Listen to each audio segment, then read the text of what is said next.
Welcome to the Rise to Shine podcast with Noelle Custis, where we ignite the spark to discover your favorite self. It is time to get real, ladies. Hey there, friends. Welcome to another episode of the Rise to Shine podcast. I am your host, Noelle Custis, and today we're going to dive deep into a word that has always been close to my heart, but for well over a decade, it has been more than just a word to me. It has been my lifeline, and that word is joy. So let's start from the beginning with this word and how it all came to be, because some of you may know that the Christmas season is my favorite time of year. And it just so happens that Christmas carols hold a very special place in my memory. I mean, after all, my middle name is Noelle, go figure. And of course, I can't tell you how many times people come up to me and say, "Oh, are you the first Noelle?" Because of course I've never heard that before, right? Anyways, I digress. I love my name and I'm so grateful for it. And fun fact, my first name is actually April. So go figure. But Noelle was just fitting. And who knows, that may come up in another episode down the road, how that all came to be. Because I tell you, there is a story for everything. So, anyways, getting back to the word joy. Well, every year during the Christmas season and during our Christmas Eve service, the final song was always Joy to the World. The music would literally give me chills just saying that song. It really brings just this excitement back because it's this very distinct memory that I have ingrained in my heart and in my soul. And I just always felt such joy. I wanted to belt that song out. I still do to this day, and probably a little bit more, paying attention to what my voice sounds like. But when I was little, I didn't care. I loved belting out that song because there was just this energy that I can't even explain. I can explain it now, but I wasn't able to explain it then. I know now that music has such a huge impact on our energy and how that is all working together. But it really brought those high vibes, I guess you would say. So, through the years, as I got older, I still continue to look forward to the holiday season because, for whatever reason, even when life felt like it was so hard, and there were many, many years that it was so hard, I would find comfort in leaning into the season, and it always just felt different in my soul. So to this day, my family, with the exception of my grandma and my son, because we're all cut from the same cloth and we are together in this feeling of the Christmas season. The rest of my family, they laugh at me because they think I'm out of my mind. But here's the thing though, I never realized, and this is honestly the truth, I never realized that it was because I was choosing joy during this time. And I'm going to explain that in a minute because I realize now looking back that I was actually choosing joy. And during this season, I choose it more than other seasons. I choose that joy. And again, we'll talk about that. But fast forward years later, I was in my 30s and a friend's wife was battling cancer. She was diagnosed. We were about the same age. She was in her 30s as well, way too young. And I have to tell you, it was brutal to watch. She was a beautiful mom. She was a wife. She still is. So I do want to preface it with that. But I saw her doing all of the hard things. I watched her as her husband shaved her head. I watched her go through chemo. She was very open about this. This was when social media was really just kind of getting off the ground floor. And I watched her journey. And what I realized is that she was determined to do whatever it took to survive this. And through her struggles, and I mean, there were a lot of struggles. She talked about this concept of choosing joy, and she started this beautiful campaign. It just inspired her friends to make these bracelets in which we all wore. Remember those rubber bracelets that you could wear? They were purple. And I remember that everyone just wanted to spread this message everywhere of choosing joy. And witnessing her strength and her determination while actively choosing joy, that literally changed my life. It was a complete pivot in my life and a game changer, and one of the layers to my story, because it made me realize that joy wasn't just a feeling, but it was a choice, because God knows no one naturally just feels joyful with a diagnosis like that. No one is jumping for joy when they're going through one of the hardest seasons of their life. And for the first time, I was beginning to understand that happiness and joy had to be different from one another.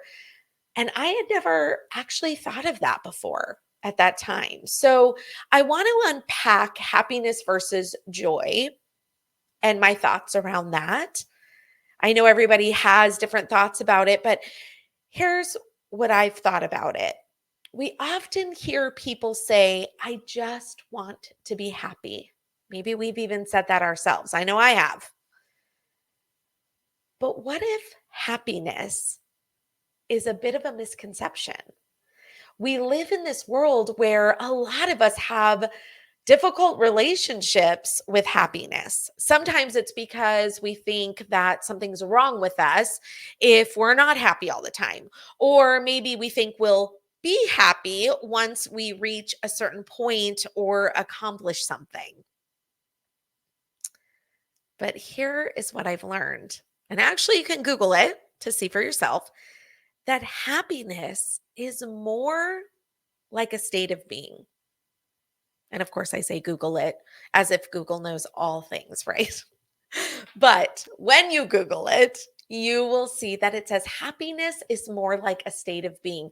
As a matter of fact, it also says it's a constant state of well being. But here's the thing, life isn't always sunshine and rainbows. There are challenges and there are losses and bad days. That is inevitable. So, what happens when happiness feels out of reach for us? This is the part I love. And this is where joy steps in. Now, joy isn't about constant bliss. It's more like those, how do I explain it? It's more like those fleeting moments of pleasure and contentment. It's the warmth that you feel after a good laugh with your friends. It's the satisfaction of completing a task, completing that to-do list for some of you.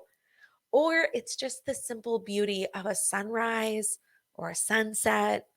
Think of how that feels for you. I actually read something that really resonated with this, and it said, joy is something grander than happiness. And when we find joy, it's infused with comfort and wrapped in peace.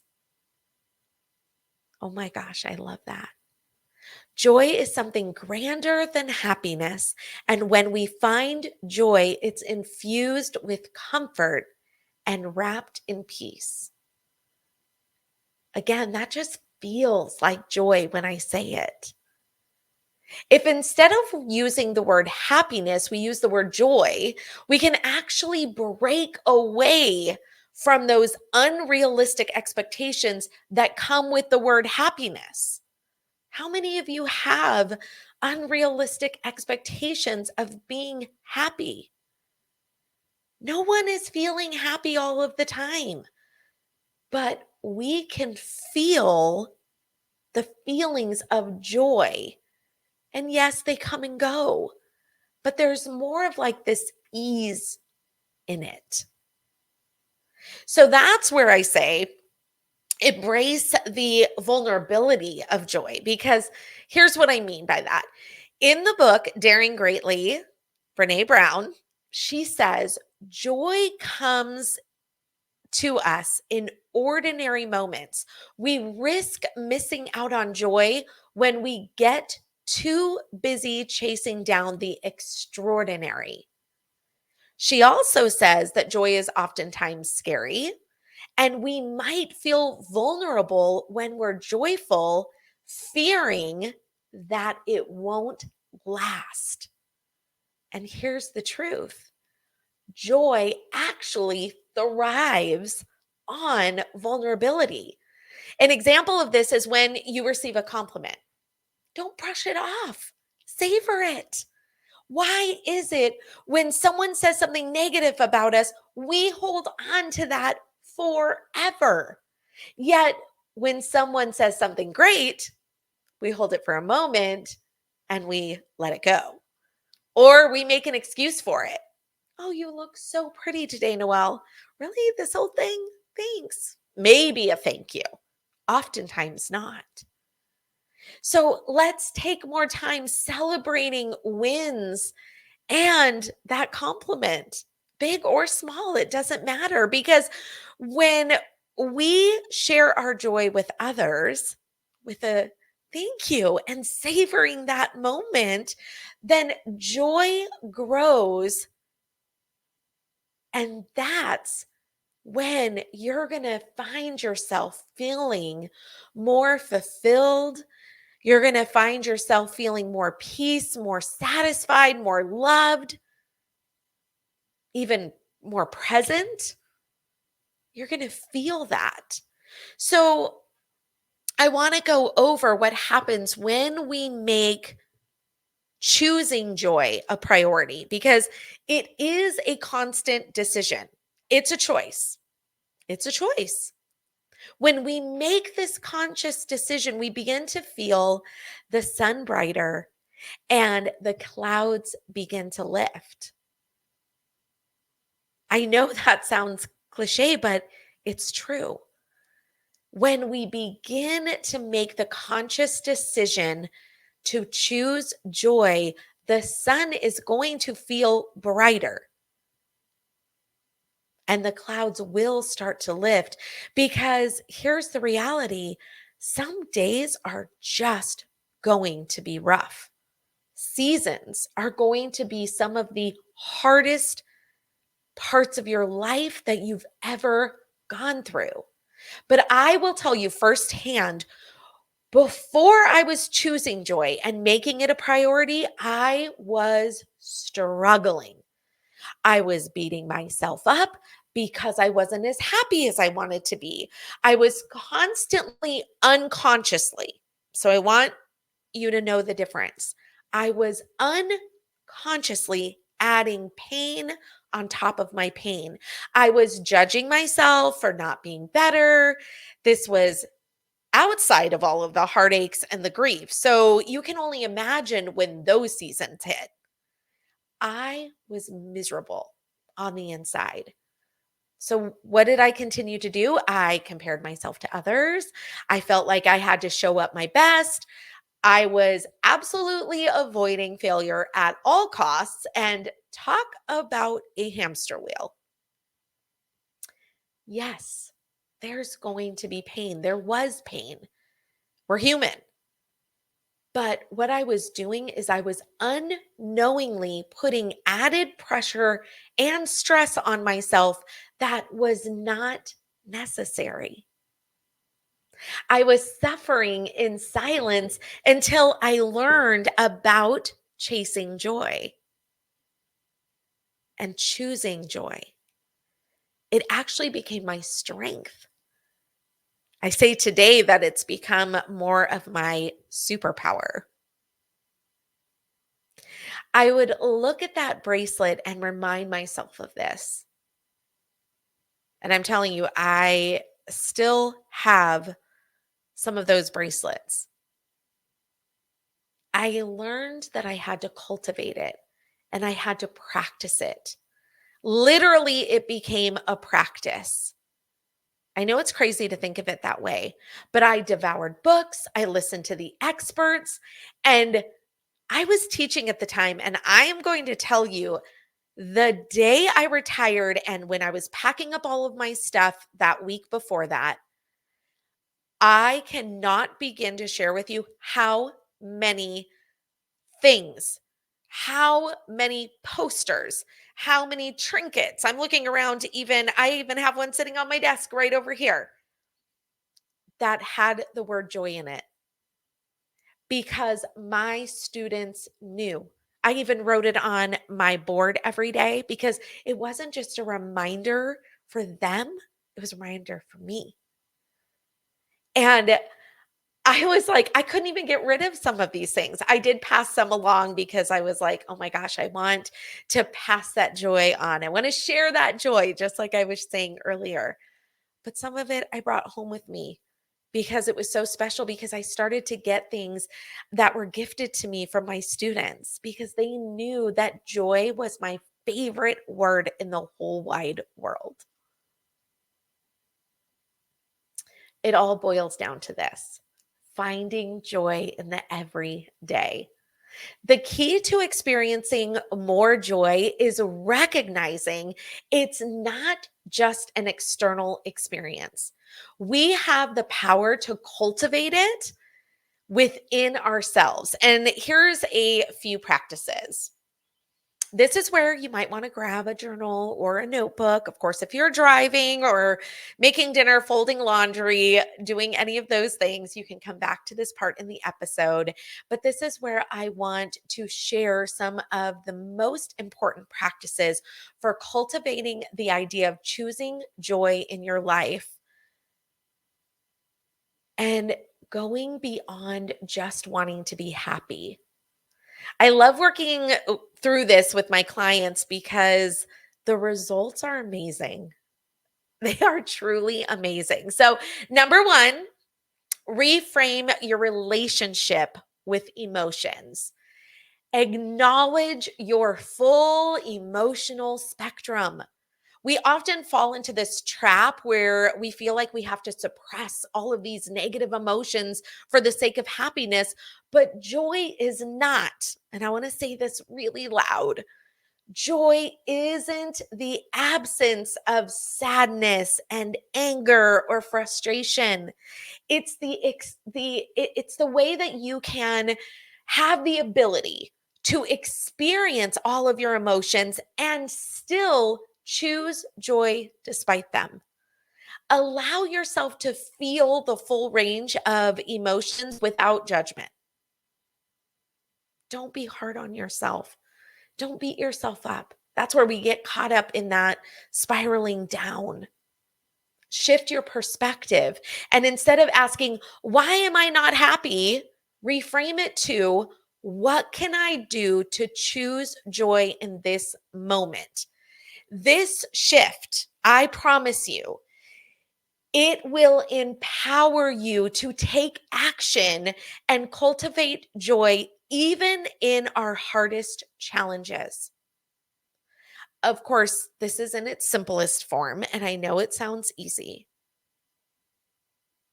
but I was just with a friend who lost her spouse, and this was several weeks ago, and she was in one of the hardest days of her life. And when we talked and when her family got there, we were able to laugh. We were able to share memories. Now, does it mean that she was happy that day? No, that was not her state of being, but she was able to experience little glimpses of joy, little moments to sustain her to be able to get through the hardest flippin' day of her life. And that is what I'm talking about.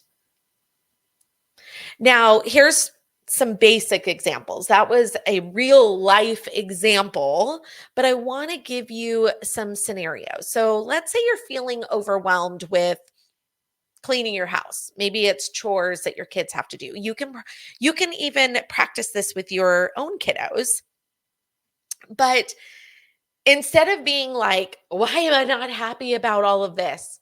When we are focusing on why am I not happy about this, it is focusing on your current state of unhappiness and it doesn't offer us any solutions.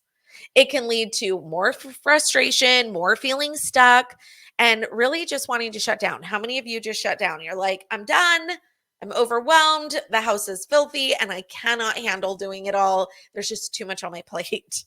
Like, why am I not happy to do this? Of course, you're not happy to do it. But what you can do is you can reframe it and help yourself to be more empowered to take action.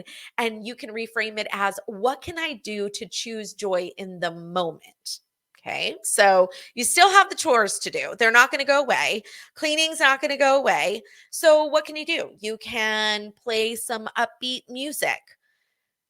That definitely brings energy, I'm telling you, but it creates a more fun atmosphere.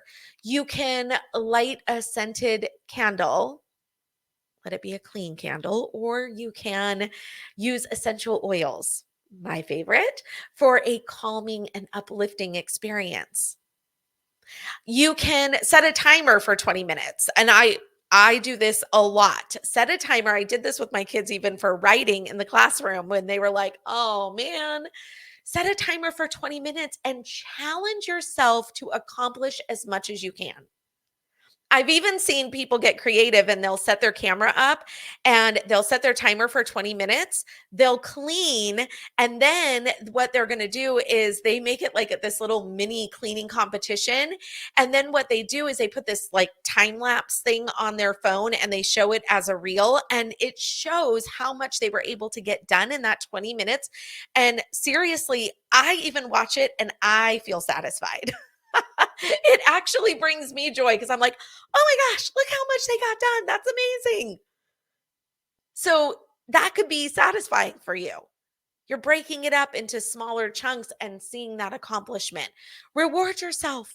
Reward yourself with a nice bubble bath, or that you're like, okay, once I clean this, if it's a nice day outside, I'm going outside and I'm going to read a book. That's how we can reframe it. What about being stuck in traffic? Now, thank God I do not live in a big city. I would never be able to do that. But there are a lot of you listening that are, and may even be listening to this on the road, stuck in traffic. Why am I not happy? Do you ask? Of course, that would be natural, right? But consciously, we can say, what can I do in this moment to choose joy? Listen to a funny podcast or an audiobook that lifts your spirits. Listen to my podcast. Use the time to do some, maybe you can go over in your head what things that you're looking forward to over the weekend, or plan a weekend out for your family. Sing along to your favorite music. Again, music creates energy. We're going to have to do a podcast on that one too. Use even a mindfulness app to guide you through the stress. There are lots of those kinds of apps on there. Find ways that you can choose joy. And then number 2, cultivate daily joyful habits.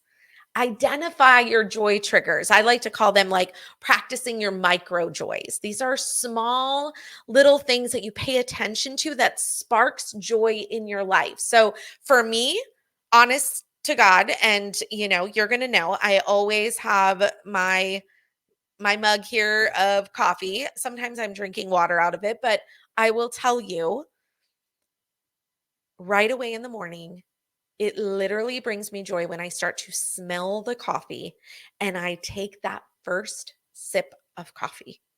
It is a trigger. It is a micro joy for me. And you're going to want to find those things. Maybe it's your morning walk with your dog, or grounding in the backyard. Maybe it's reading a few books for a few pages in a book. Maybe it's doing your prayer, morning ritual in the morning, whatever that looks like. Write a list of these and make that an activity that becomes part of your daily routine, because that is just going to set you up for those micro joys. If we focus on like those small pockets of joy throughout the day, that is when we can significantly increase your overall sense of well-being. Doesn't have to be a state of well-being where you're constantly in that happy place, right? It's that as you find more of those micro joys throughout your day, you're going to just start to be happier. That's the key. That's the magic. Number 3, celebrate your wins and practice self-compassion. Acknowledge your achievements. Women are so conditioned to downplay their accomplishments. Celebrate your wins. Take a moment to appreciate your progress and effort. That's important. I know it's hard and it doesn't always feel natural. It still freaks me out. I'm not going to lie. I have to practice it. It's a choice. It's a decision. And then embracing self-compassion. Strive for progress, not perfection. There's going to be days that choosing joy is going to be flipping hard. Be kind to yourself. Acknowledge those moments and recommit to choosing joy the next day. Remember, if we're in a hard space, we have, God willing, tomorrow. Right? Tomorrow's a new day. One of the things that I like to do is a joy jar, and this is just a fun way to become more aware of your everyday joy triggers. And if you're struggling with that and thinking, what are those things, and really identifying, we talk about gratitude, like really getting to the nitty gritty, the small things, not always thinking that it has to be these like big, huge things. Keep a jar where you write down these things that sparked your joy and then reread those notes later, because it can be a powerful boost. And then remember, going into gratitude, I always say it's joy's sister. If you're stuck finding something for your jar, focus on gratitude. Write down something that you're thankful for that day, and remember, what we focus on matters. And let's be honest, some days, again, I'm going to say it over and over again, are just going to be rough. You might be dealing with a loss, a change, a transition. And again, guess what? It's okay not to feel joyful. The most important thing is that you give yourself permission to feel those low moments and know and have hope that joy will return one day. So, as we wrap up, remember, joy is a choice. Choose it in the big moments and cultivate it in the small ones. Let's practice embracing the full spectrum of emotions, knowing that joy is waiting for us around every corner. I would absolutely love to hear ways that you share joy. And of course, as always, I'm here to help you. I'm here to serve you. Helping you create the life that you love is what this is all about. So, thank you for joining today. And remember, it's never too late to step into your purpose and create the life of your dreams. Until next time, keep rising, keep shining, and know that the best is yet to come. Bye, guys. Thanks for joining me here today. Your presence means the world to me. If you enjoyed what you heard, please consider leaving a rating and review, and don't forget to follow or subscribe so you never miss an episode. Head to the show notes and let's connect. Rise to Shine Co. is ready to support you in coaching, collaboration, life tips, or even a coffee chat. Until next time, keep shining, my friends.